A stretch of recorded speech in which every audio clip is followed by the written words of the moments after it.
profiter de la présence d'Emma Aziza pour les retenues collinaires. Qu'est-ce que c'est? Vous savez ou pas? Oui, c'est votre domaine, parce que je pense qu'il y a beaucoup de gens qui ne savent pas ce que c'est. Ça veut dire quoi, améliorer les retenues collinaires? Alors, il y a deux sujets complètement opposés. C'est-à-dire qu'il y a la question des retenues collinaires qui peuvent être utilisées justement pour de l'irrigation ou à des fins agricoles quand on est dans des phases de sécheresse extrême. Et puis, on a d'autre part des barrages qui vont être ce qu'on appelle écrêteurs de crues, c'est-à-dire qui vont limiter cette fameuse courbe en fait que prend le débit de l'eau qui monte extrêmement haut. En fait, on va confisquer une partie et qu'on va garder dans des barrages.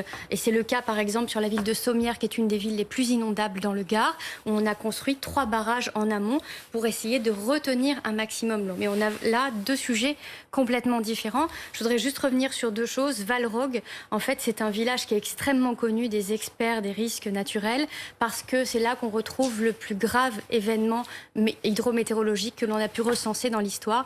C'est-à-dire qu'en 1900, on avait eu 950 mm de pluie, donc 950 litres d'eau par mètre carré. C'est le record historique jamais relevé en France. On a pu relever plus dans les dom-toms, mais jamais en France. Donc c'est un village qui a déjà connu des inondations majeures. Anduze, c'était aussi un village qui a été extrêmement meurtri en 2002, puisqu'on a atteint aussi des records historiques. Donc on est là sur des épisodes en fait qui sont récurrents, dont on a l'habitude, on est habitué aux premières prémices de l'automne d'avoir ces épisodes. Et effectivement, il va falloir encore aller plus loin en matière d'alerte, vous avez raison. Et justement, au-delà donc de ces épisodes qui sont fréquents en cette période de l'année, est-ce qu'en cette année 2020, il y avait des facteurs aggravants?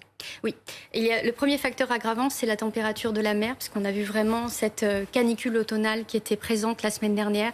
Et donc, on sait qu'à chaque degré supplémentaire que l'on a en mer Méditerranée, ça correspond à une réserve d'humidité supplémentaire qui va être apportée à ces amas d'eau qui vont être soulevés.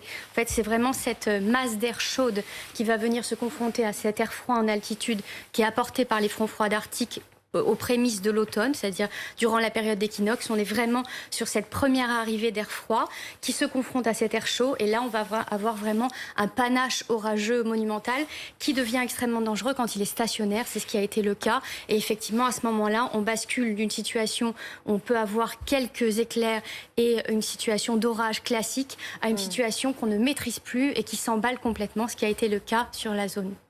Merci à tous les deux et on reviendra bien sûr sur cette situation dans le Gard et les conséquences donc, de cet épisode de Sevenol dans le journal de 23h.